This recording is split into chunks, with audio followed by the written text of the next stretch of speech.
Bonjour à tous, je suis le professeur Claude Charakian, je suis pneumologue à l'hôpital Foch et, comme vous, je constate une augmentation de l'asthme depuis des dizaines d'années, pas que de l'asthme d'ailleurs, de l'allergie.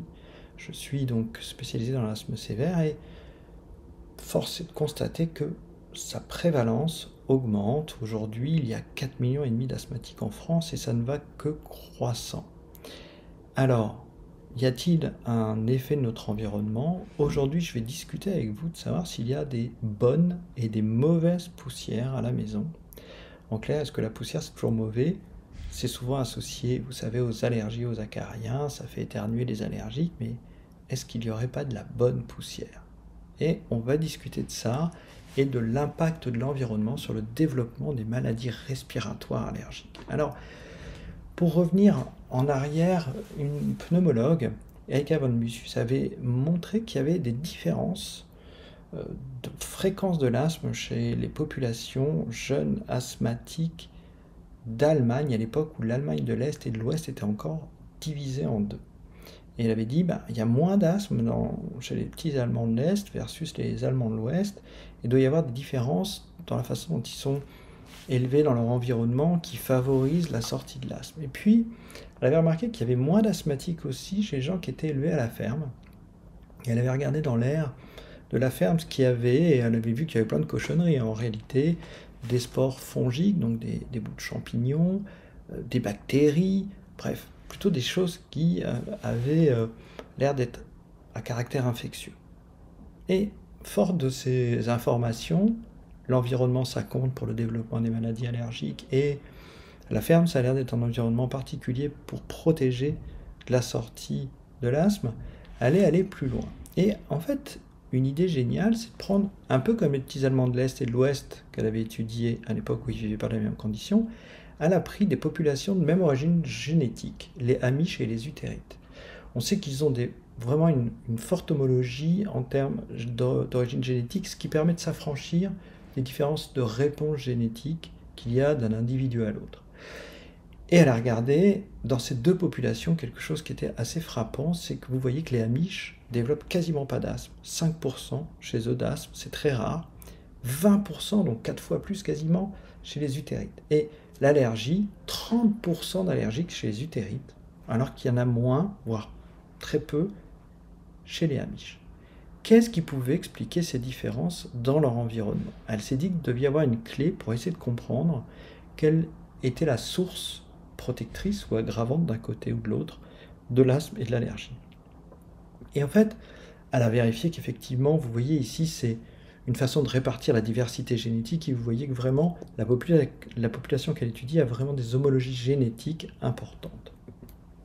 Et ils réagissent pourtant différemment. Alors, elle s'est dit, est-ce que c'est l'allaitement? Non. L'allaitement, qu'on sait être un facteur protecteur contre la survenue de l'asthme, était identique dans les deux façons de vivre de ces groupes. Même type de nourriture, même plat, pas trop de différences alimentaires qui pourraient expliquer ça. Pas de télévision, très peu sédentaire dans les deux cas, pas d'animaux à domicile, pas de tabagisme. Donc vous voyez que finalement, ils ont quand même plutôt un mode de vie qui semble assez similaire. Comme ils sont peu, on va dire, sédentaires, il n'y a pas non plus de surpoids, et ils ont le même BMI, donc on commence à avoir plus de similarité que de divergence. Du coup, la question se posait, mais finalement, pourquoi il y a telle différence alors que tout semble identique, et dans la génétique et dans l'environnement? En fait, ils ont différencié leur mode de vie pour une seule chose. Ils élèvent tous du bétail, mais les Amish le font de façon très simple, et pour faire en raccourci, ils ont une vache par famille qui vit à proximité d'eux.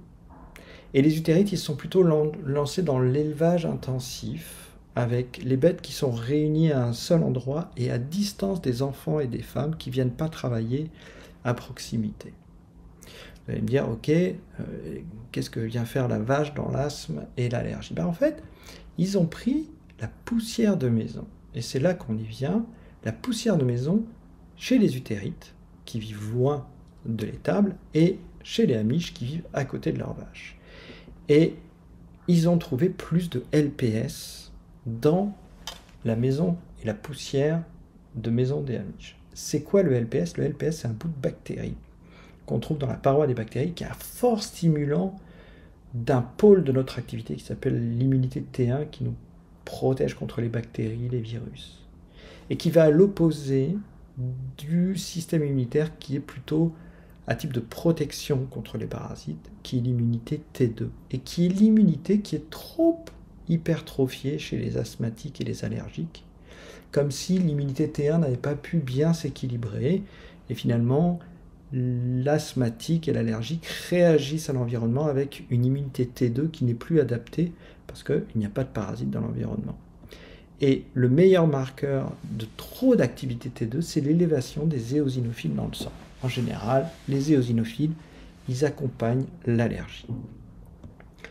Et de façon assez intéressante, on retrouvait non seulement plus d'éosinophiles chez les utérites, donc plus d'allergie, c'était cohérent, mais on trouvait également plus de neutrophiles dans le sang des Amish, et là encore, c'était cohérent puisqu'ils font moins d'allergie, qu'ils ont moins d'activité T2.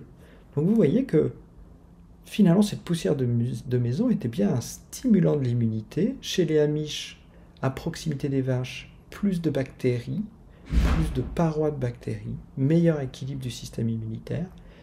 Chez les utérites, qui vivent avec de la poussière de maison qui ressemblerait plus à la nôtre, c'est-à-dire à distance des élevages, plus d'inflammation de type T2 allergique avec des éosinophiles.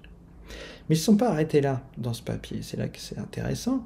Ils ont utilisé des modèles d'asthme de souris et ils ont montré que en mettant en contact les souris avec la poussière des Amish, à proximité donc de leurs vaches, avec plus de composants bactériens dedans, les souris faisaient moins d'asthme. Et à l'inverse, quand on prenait la poussière de maison des utérites, qui se rapproche plus de la poussière de maison, et bien finalement, les souris développaient plus d'asthme.